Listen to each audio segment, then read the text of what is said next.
Nasi aikoina discuss tawdoribasi aikoigi atomic structure gi makha chatharakpa oina aikoigi quantum mechanical model of atom discuss tawsiko. So aikoigi quantum mechanical model heta chongjala discuss tawba yaga ko. Quantum mechanical model si kadai dagi lakpano kari maram gi damakta lakpano haibasi magi underlying background ji munna khangdaba yade adui matungda quantum mechanical model se chongjan doribni but class 11 gi level sida yawriba quantum mechanical model se dikhara mamingi yawi wani ko kaisu ahenba kaisu yawroeba ko mamingi yawi wani kitang introductory ni ko but ya maruina khangogado basi hojik kari maram gi quantum mechanical model of electron akhoi atom ji study tawribano ko kadai dagi arise torpano ko adu mayam si munna khangado ni sigi background ko so khoi horus first quantum mechanical model of atom ji masigari kaim discuss to junai mamangda akhoi ahamba da munna khangada bose Bohr's model of atom ja Bohr's model of atom gi magi limitation khara lei Bohr's model of atom na explain to ngam da pot khara lei ko Bohr's model of atom na explain to ngam da Bohr's model of atom gi magi limitation khara lei ko masigi limitation sing gi matanga hana munna understand to se ko on the first ko first Bohr na kai hai Bohr's model gi my limitation ahamba je Bohr gi model se nangi hydrogen atom kumbada apply to bada di ya ye ko hydrogen atom haiga di electron kya yawi electron amatang yawi ko auna hydrogen atom gumba electron amatang yawba posak sing da di nangi Bohr's model of atom ji apply to ba ya ye ko to bada bu nangi multi electron yawba haibadi electron amadagi hen yawba posak sing da di Bohr's ki model se apply to ba ya de ko masi magi first limitation ye ko auna only applicable to one electron system ko auna electron ama yawba atom da khak Bohr's model se apply to ba yai adu natraga di Bohr's model se apply to ba yadi ko si magi hamba limitation ni Bohr's model gi ko ani shuba limitation da nangiyo Bohr na kaidawi Bohr gi akoina study tawba matamda mamagi lecture daga hydrogen spectrum kana tamgidran hydrogen jina mana higher kaiba higher energy level dagi lower energy level chongdarakpa matamda kaidawi haiba radiation thadori hai madugi radiation do akoina colored lines hoina record tawi kana ga hydrogen spectrometer da masigi colored line je masigi akoina electron jina higher orbit dagi higher kano dagi energy level dagi lower energy level da chongdarakpa matamda nanga sai kai doba electron ji energy thadori kana ga bona haidana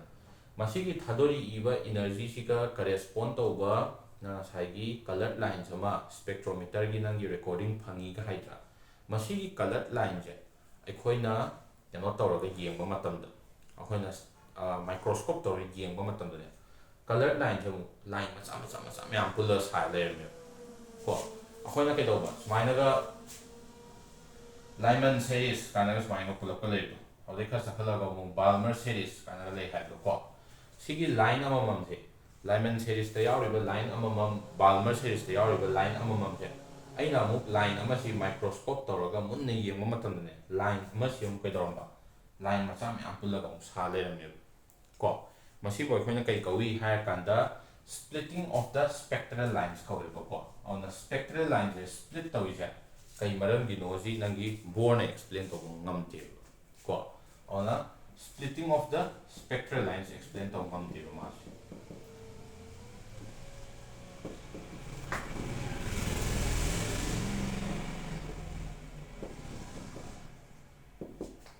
ko on the spectral lines me am ji split to ji kai gi no haiba si nangi Bohr na explain to ngamtre ko sina ani shu ahum suba sini yam maru oi si ko ahum suba sida nangi de Broglie gi nangi wave nature of matter and theory am le ko masigi de Broglie gi magi wave nature of matter theory siga nanga sai ke Heisenberg's uncertainty principle na maga le ko masi ani je kaidawi higher kanda Bohr's model of atom ga yengnaba matamda masigi theory ani siga Bohr's model of atom ga yengnaba matamda keno tawdre chanadre consistent oinadre ko ado munna talakige ko on a Bohr's model is not consistent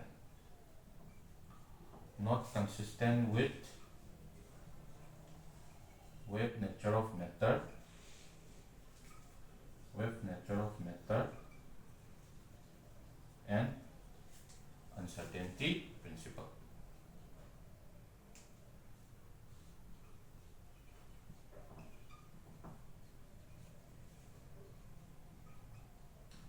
On the web nature of matter adagi uncertainty principle ga kaidore haba nanga saigi Bohr's model siga agreement layu yadre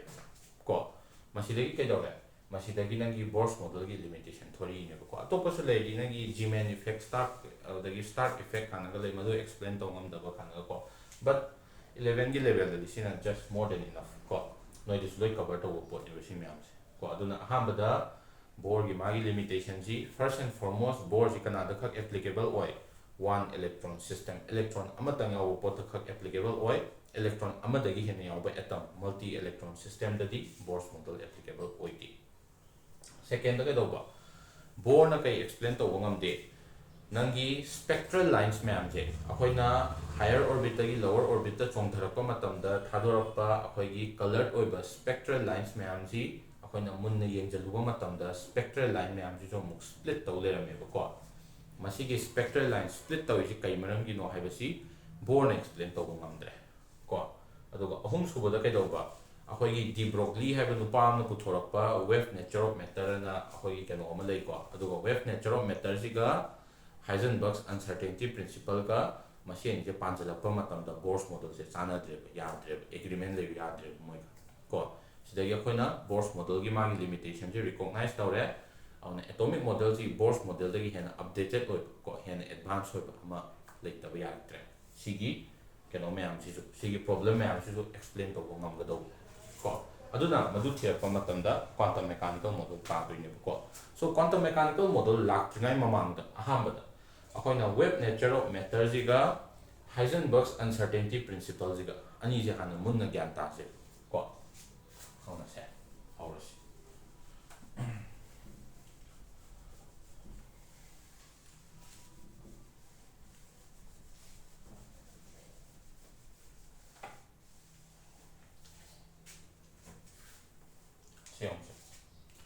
ahambada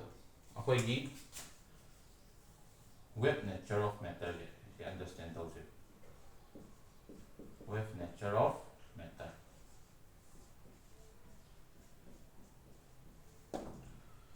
yemose akoina kai haire light haibasi mayamna khanarami si kai light haibasi wave ni na khanaramba light haibasi wave ni na khanaramba si kaidore nangi photoelectric effect tawdana khotana tawraga plan oi mayam changdana tawraga kaidore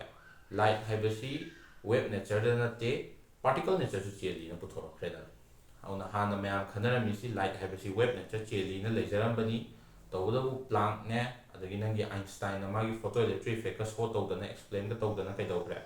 nanga saigi light haibasi wave nature da nate particle nature su cheli na hoina explain taw kreba ko adagi question nama lai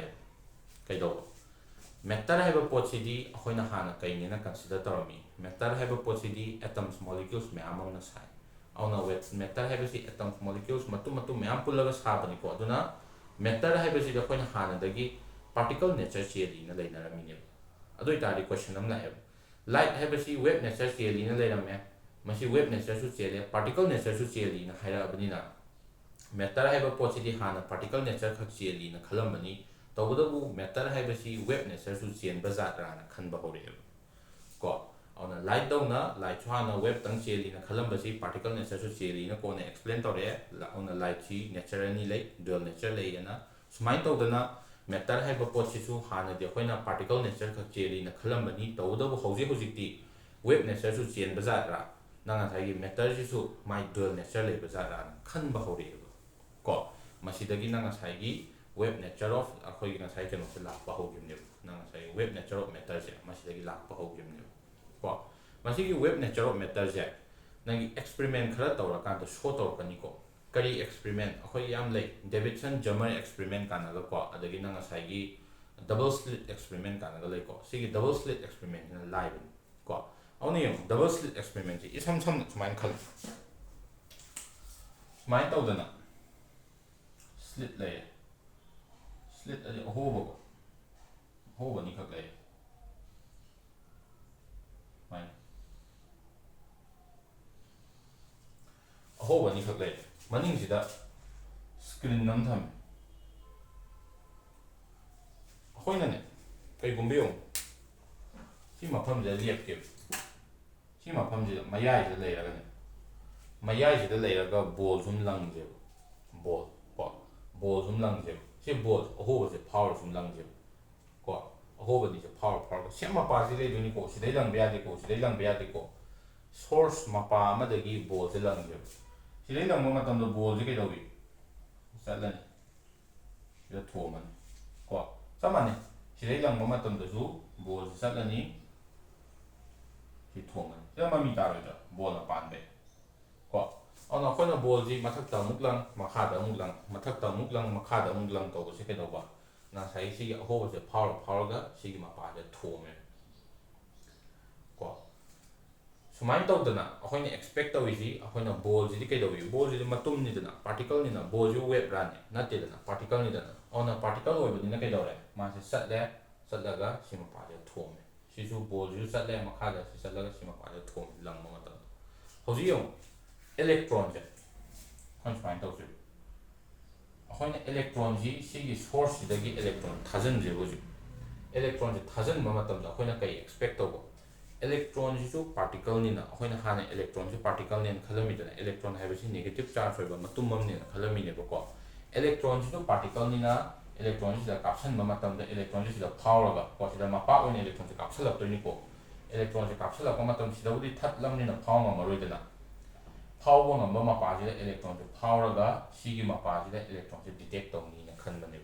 거 하이브다 콘 시대 pot 런전마 맞다는 사이케도 pot 시 마파지다 토미드나 볼 런전마 맞단다 잠만나 양 섬나 볼을 파워 토플야 삼삼 많이 칼로 어호바니 칵레레 어호바니 시다 아이나 후직 손대기 일렉트론 양 값선제 손대기 일렉트론 양 값선제 electron myan kapsan da kai dong ni swai ma pa da ta ba electron myan da kai dong re loi mak that lo ren ko to da bu si a ho ba da lak pa ma pa se a ho ba da ta ba electron sing da power sa la ni power sa la ga si ma pa da detect to dong ni moi power sa la ga a si gi ma pa sing si da moi si detect to dong ni electron sing si to da ma du to di ma du to wi ma ho ta kamai ta wi ha kan da swai da su tong ni si da mu to ro ko swai song tong ni swai song tong ni swai yong tong haibadi interference pattern am produce to ko interference hai je kamai to interference hai ji light si wave ne lower kan the interference explain to bi light ji particle ne lower kan the interference explain to ya de ko light je wave ne lower kan da wave lon jana ba ma pa sing da constructive oi wave ka that na ma pa sing da destructive oi na physics se yawi dana ona electron ji smaina double slit ji da kapsun ma matam da akhoi expect to na si horiba mapa sing se siga sanariba mapa sing da screen da detect to ni na khalam bane ko tawdu tawdi kadai da tawi mathak smaina kana da tawi electron ya detect to ko maside akhoi na kai ta ne interference pattern am phang sida phangba sida mo mai sida yong detect to sida mo detect to mai dong to sida mo to mai dong to ko on interference pattern am phang interference pattern ama phangba da akhoi na kai conclude to re okay adudi nangi electron hairiba pot se masi wave na cha chele na lo ko auna nga sai ge gi akhoi na electron haiba pot si negative charge hoiba particle matum mam ni na khalam bani tawda bu hojik kai dawre masi electron myam si kapsan ma matam da akhoi ni expect to sina ahoba ma pa da power ga si ma pa da tani na khanba tawda bu electron si kai dawre moi gi wave oina la aduna kai dawre moi di si ma pa da thorok ma matam da wave ani ji interference thokna re aduna maram oiduna interference pattern am ten dawre masidai kai dawre electron haibasi wave ki form da su lei na conclude to ni ne ko aduna kai hai hoji electron haibasi hana particle nature cheli hairambani tawdabu hojik magi wave nature su detect to ngamme aikoina ko adudagi akoina kai haire matter haiba pot si wave nature su cheli particle nature su cheli haire noi aikoi ko mioi basi su matter ni dan atoms molecules ma'am na sign dan ai samak si ju wave nature cheli ko ai samak si particle nature matum moina lei wani na khoi particle oina tawdabu akoi samak si wave nature su cheli tawdabu wave se detect to ngam da bagi wani ko ngam da bai man su ta ke akoina wave nature of matter si nanga saigi sigi double slit experiment na confirm tawre ko our proposal wodi ahamba de Broglie na propose to wodi de Broglie na kamai hai matter khudima moiga mari le na ba wave amam lei masigi wavelength masigi wavelength है सी formula ना p है h by m b को अदुना लेंगा लेबा matter खुदिमा कैदोई है कांदा मोइगा associate तोबा wave अममम लै मदुगी वेव तुगी ममिंग मेटर वेव कवी मेटर वेव सिगी wavelength की फॉर्मूला सी मसिगी फॉर्मूला ना p ना नंगा साइगी डी ब्रोगली ना हाइरमे को और मान हाइजली इसी अखोना पार्टिकल नेचर चेन ब पोसक मैम मेटर है पार्टिकल नेचर नि दना पार्टिकल नेचर चेन ब पोसक मैम जी वेव नेचर जो चेन हाइजली हम तीन रिवोल्यूशनाइजिंग ओइब पार्ट निको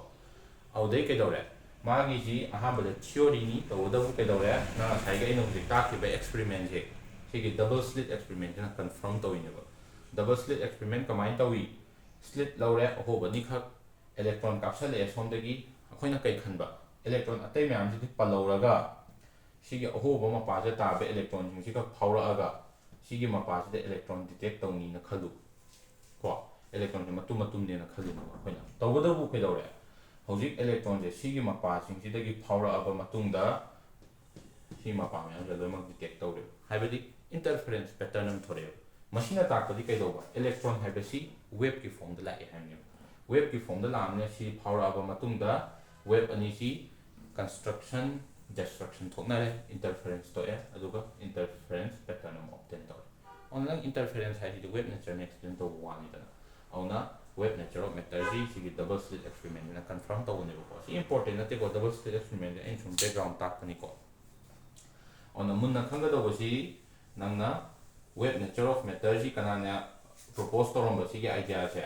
de Broglie na propose to rom bani kadai dei lakpa idea sina nanga sai gi light hai ba si wave oirambadagi particle nature su explain tawre aduna particle me akhoi matter su particle nature chen basi wave nature chelam ba ya na khan ba hor pane madu dai lakhiba idea ne ko anan hodomba de Broglie na piram ba idea ni man kai hai every matter khudima karamba matter lepaga leiba dia de ko moving matter ko every matter khudima kai da leiba motion da leiba matter khudima kai doba makhoi ga associate tawba wave amalei मधुगी wave टू की ममिंग matter waves कवी matter wave सिगी मागी wavelength की formula है सिना P सिने को h by m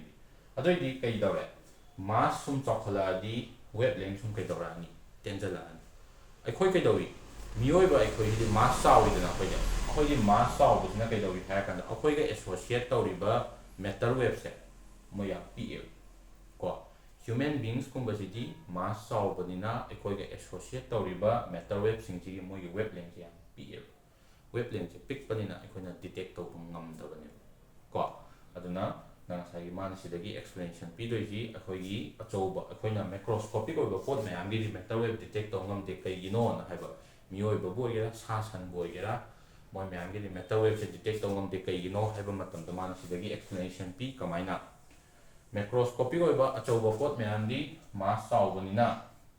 kaidawi moi ge associate tawba wavelength gi value se yam pf ko masina maram oiduna kaidoba nanga saigi wavelength apik ko wave to detect to ngamdabani haiba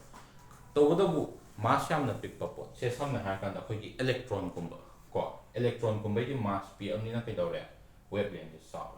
matamdu di kaidawi madugumba electron gumba yam apik pa mass yam na pick pa posak singa mari leina ko wave sing de khoi detect to ngamme ko maram di moi gi wave sing ji wavelength chaw bai dam ko sini akoina de Broglie keno hais ko adunyo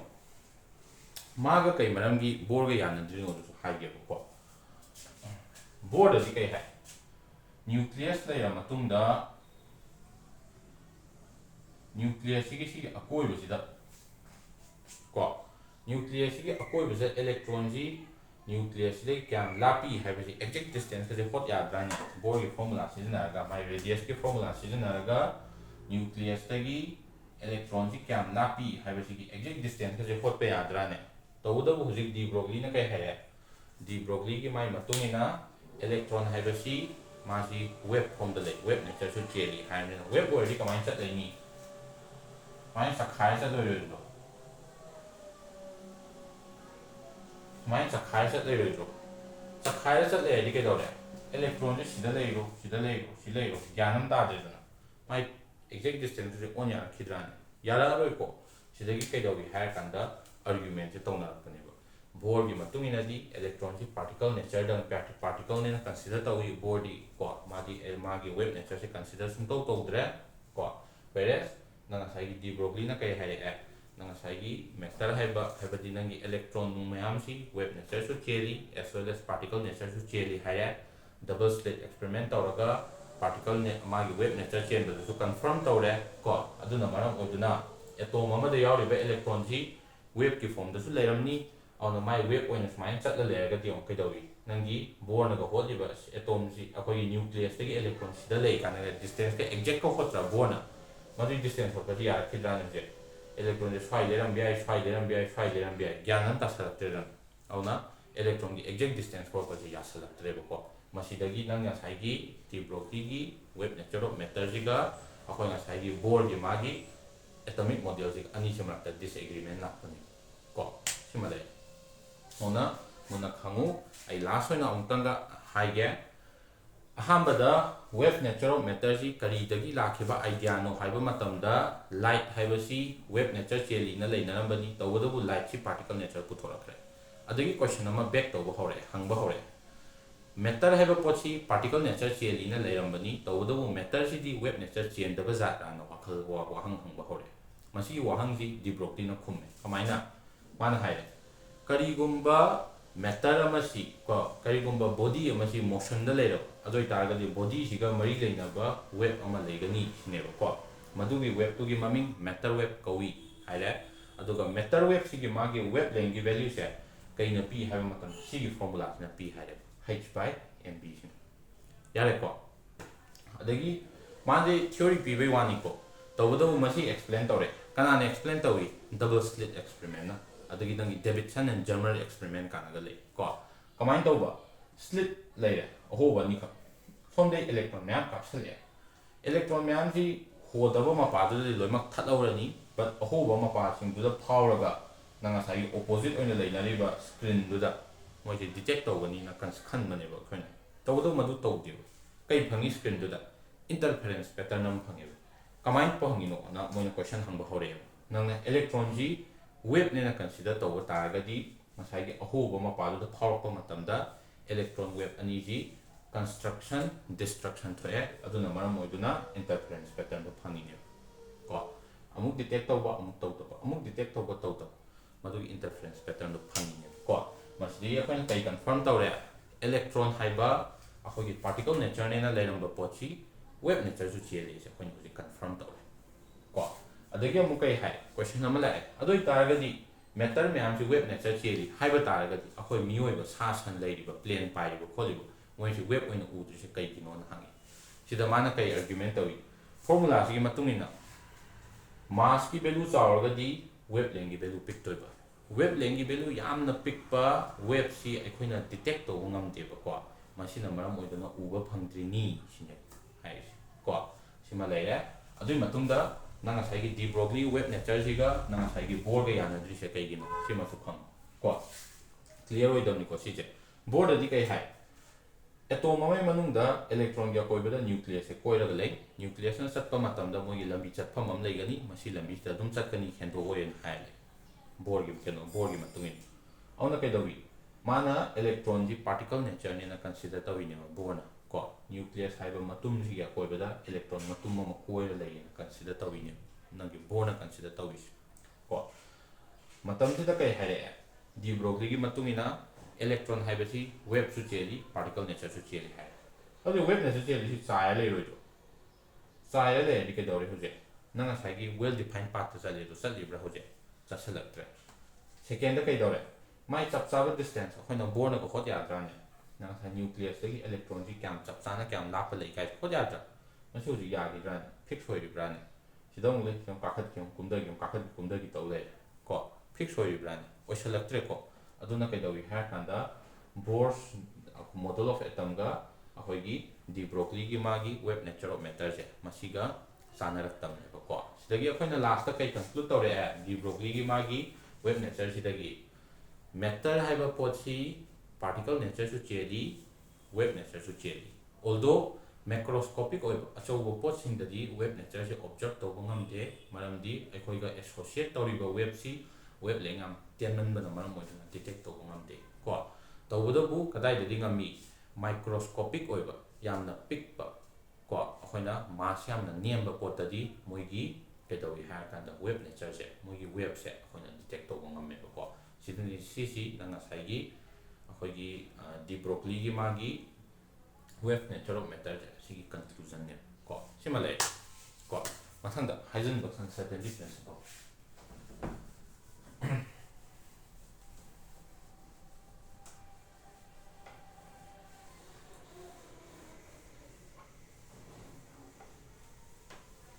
Heisenberg uncertainty principle yung se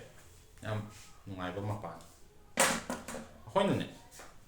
sat pa pochi photo ka pa matam da kai do motion blur le do khangi da ai chat pa pochi photo ka pa matam da samna ha ga ai khut lengi jo nang screenshot ka pa matam do ji kai do ne motion blur le ni da thuna sat le to da bu kai do wi ha kan ai smai tap na sat da yung tap na smai sat le pochi photo ka pa matam da motion blur ke su le te da awna kai do wi ha kan sidagi idea am sa ga to ni bo ahoina ahoina am thuna smai ai khut lenga le matam da screenshot ka pa matam da motion blur le ni ko ji masigi motion blur je u da nang kai khangi photo om ka pa matam da motion blur u adoi di nang kai khangi si lei po se sat la ga lai ko motion blur du gi matung ni na kyam kan na sal di no se ha phet hai bang gai yang thor di ke dong ni motion blur se sang lai ba ko gai yang thor matam na kan dei lambi na kan dei photo ka ko ne kai doi motion blur se sang lai ba kan na thor gi ba but gai do tap na thor di kai doi motion blur lai ta ba yawi kitang lai ba yawi ko aduna nang na photo je hek yeng wa matam da motion blur lei ba chang je ko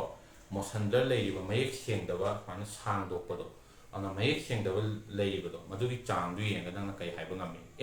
sigi po sigi speed si yam kalam be yam tapam be ko hai ba ngam ko to bu da bu nang posak tu gi mai position ka dai li hai ngam ga dran se sam na ha photo om le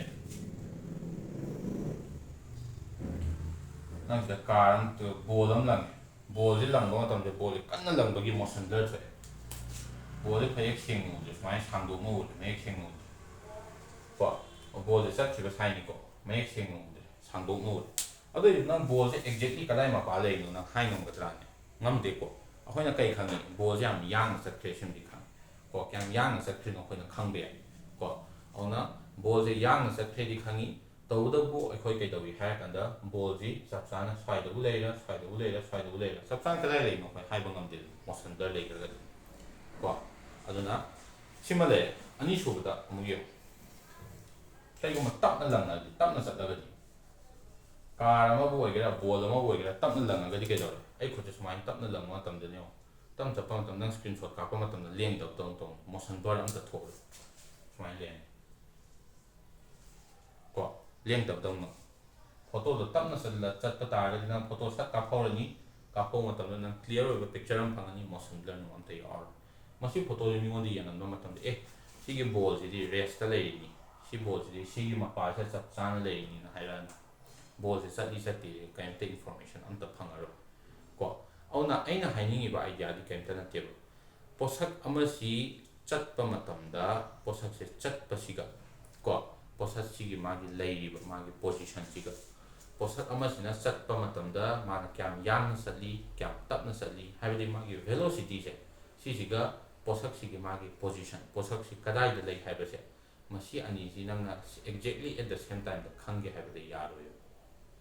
ko exactly at the same time da nang na posak amagi magi velocity ga posak amagi magi position ga khange haiba si yaro to da bu argument am to bi ai ko ai khoi na kai do car thong matam da speedometer gari thong matam da yawi da aina asigi post se yobo matam da ai speed che kya lei se edum yeng ya dra ne speedometer da aina post ko hek lan ge to matam da cross to ge to matam da ai position kadai da le post yu mi ma pa da le ai speed kya le speedometer yeng khang ya ko aduna nangi sigi principle je uncertainty principle ji akhoi gi macroscopic oi pot achow pot da chana ti ko kadai de applicable oi ma je apik pot mit no ngam da pot namna apik pot mit no bangam da pot di kai dawi ha ka da apik pot ama si ma si kadai de lei ko satla ga lei ba apik pot ni ko rest le ba na ti ko motion da lei ba yamna apik microscopic oi pot ama si ma kadai de lei amasung ma si kari speed da chati ha ba se kari velocity da chati ha ba se nang exactly at the same time da hai ba ngam ti chungong ko masigi ai example ang pi ko ngasai motion learning pi duna ai from keno ma real life example am dei sagat pani ko akoina photo ji yengma matam da motion blur tho di photo ji akoina posak si chat daga lei na khangi ni tawda bu ma exactly kai wa lei khang de ko aduga loina na tamna sat pa pot ama photo ka pa ke dore chat tab do no motion blur no am ta yar motion blur yaw daga mi ngon di yang adu matam si pot si da lei si di ko ma sat le khang we ko auna motion khangagadi motion akhoi position khangagadi chali kholi do khangda chali kholi khangga no position khangda sigi keno tak pe wani ko tawda bu ji Heisenberg sa dai thadara gi ko auna Heisenberg's uncertainty principle is mine have man microscopic oiba pot singda kedoba motion da leiba microscopic oiba posak singji makhoi gi position moi kadai wai da lei have moi gi position jiga makhoi velocity ga ko ma satpa ta ga kyam yang sa li tamna sa li have do velocity ga masi exactly at the same time nang haibu ngamoy ko exactly at the same time da ani jana haibu ngamoy ko masi gyam example ma hai gyong se electron sa le electron ju nang mit no ngam bra ne ngam de ngam dam ni na kai do electron ji detect tong na bai da makta ikhoina photon ang thasan ni photon ha ga din jang light da yaw ba energy packet myam yaw ha ko auna nang asai gi electron ji detect tong na bai da makta photon ama thasan ni photon ji ga electron ji ga thengna ba matam da khoi gi signal am pira ni khoi da spark am thari khalas signal am pira signal thor ko de khoi kai khangani nang gi electron ji sima pa da lei ba zat ni ko tawda bu photon jina electron je themu matam de electron sai mai point sa charam ba se magi direction ke doni nang ju mai state sa ngai na kan de min thoma de ke do nang mai kai all sa tra ne sa ma ne electron ju round point cha chari ngai da photon jina thoma de ke do re ma ju mai kai ona na sa khini mai kai he on ba matam da kai change to ni velocity change to nang velocity khang or ko ona nang na photon ji thajalaga electron je thoman ba matamda spark tho e masima pa je electron je lei haiba ju ji khange ko auna kai dore masima pa je electron je Lairembi ni project ta Lairembi ni haiba ju na khange position chap chan khange ko tawda bu hek themu ba matamda da kai dore na sai gi electron cha cha Lairembi se mai direction change to thokhrani ko direction change to thokhrani na kai dore hu velocity change to thokre ko auna nang velocity to certain oina khangi da khangaro velocity do khangaro ko auna kedawi ha kanda yamna apikpa microscopic oiba posak amagi ji ko microscopic oiba satlaga leiba posak amasi magi position magi kadai wai da lei haibasiga magi speed siga je aiko magi velocity ga je akoina exactly at the same time da haiba ngamti masi boy koina Heisenberg's uncertainty principle ha khangne maga bor ya da be maram kai gi bor de kedawi nucleus tagi electron je kyam lak na lei hot pe haibadi electron ki exact position hot pe at the same time new electron jing jina nucleus kya koi bada velocity kya da ko unga le haibu na angka na hot pe board ko on a board ki case study velocity ga electron ki position ga si hot pe board model of atom to da bu man se ke hai yati ko manam di electron do nang detect to ge hai ba matam da kai do bi electron detect to ge hai ba matam da nanga sai photon na thenguni photon jin thengma matamda electron gi magi position je hong gi ko electron gi mai keno se hongini mai direction hongini velocity change tawthokini aduna nang position khangau bi ai kai khangau roi magi velocity khangau ko aduna yamna apikpa posak microscopic oiba posak karamba motion da leba microscopic oiba posak amasi magi velocity ga magi position ga si nang at the same time da khangge habasi yati oithokti hamne ko si boi khoina Heisenberg's uncertainty principle hai khangne sida base tawga mana formula am sai minus delta x adi uncertainty in measuring position ko into delta v is the uncertainty in measuring velocity greater than or equal to h by 4 pi m ko auna uncertainty in measuring position jiga uncertainty in measuring velocity jiga ani sigi multiplication je always kanadi chawga heni haiba h by 4 pi m m ji anamba matamda mass of electron hoini maramdi electron da hanganba question atopa achaw potri chana deba sangi Heisenberg's uncertainty principle ko auna ay amuka hayamge Heisenberg's uncertainty principle haibasi kemta natte nanga saigi microscopic oiba pota khak chanaba poni ko macroscopic oiba khoigumba ta chana de ko masi achaw pota chana de ko min uba ngamba pota chana de ko Heisenberg's uncertainty principle hai masi kadai de lokthorokhiba idea akhoni isam samna khalu photo kapa matamda nang yam speed yam yang na satto photo ma kapa matamda kaidawi motion blur le motion blur le banina mingonde yenga du matamda sigi poche yam yang sat eni haira poche kadai le no khangoi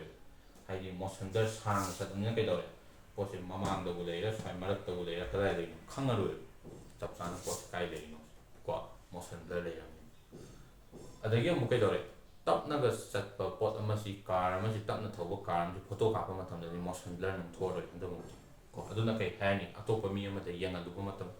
si car je si mapa da khama le hairan motion blur le tram ni le da si car si mapa da khama le hairan odo car ba sing bi chatni ni ko yengi mi duna observer duna khangde da ona hoji kai dogi ha kan sidagi mana idea sagat pa horok ne khoina minu bo poti di phai minu bo ngam da bo poti kai dore moigi position je khangge haiba taragadi photon thajalaga detect tawdorimne auna once photon thajalaga naujiki posak tuga thengnaraga posak si kadai da lei haiba se detect tawbo matamda posak si nanga sai satla le janamba se photon dun thengma tu ma je other direction da lengini ko auna once direction change tawri velocity kai dore hongran ko aduna position khangoba targa su velocity khangowro sine ko masidagi nanga saigi Heisenberg's uncertainty principle do lakpani haibadi microscopic oiba motion da leiba posak singdi moigi velocity ga moigi position ga si at the same time da nanga measure tawge haibase oi thokta one ne man hai ko se boi khoina Heisenberg's uncertainty principle ko maga board yana da bai manam na kai gi board di kai dawi nucleus tagi electron ji kyam lakna lei habji board di loi radius ko pe adra ne tawdabu kai dawi at the same time board amuk chukai yai first radius da laydi electron ji speed kya laini second super orbital laydi electron speed kya laini loi khotok pe adra velocity kya laini aduna Bohr's model of atom da di nucleus tagi electron ji kyam lakna lei at the same time electron sing sigi moigi velocity me loi khotok pe yai masi kai dore sanarate nangi uncertainty principle gi magi conclusion ji uncertainty principle da kai dawi lienga ga leiba podamagi velocity ga position ga si at the same time high bi agi nang position high nga madi velocity high nga maro velocity high nga maga na position high nga maro ko on a Bohr model da animak at the same time high nga mi ko uncertainty principle da ngam de ya de ko aduna uncertainty principle ga Bohr ga sana raktre disagreement la ko o kanan chum doi ba uncertainty principle na chum doi ko masi dai kai lak doi ba quantum mechanical model na ma develop tor to ni ko so sina khoi gi quantum mechanical model gi introduction ni kalai de lak pa kari idea back story nung ko mathang da khoi quantum mechanical model ni na si so the lord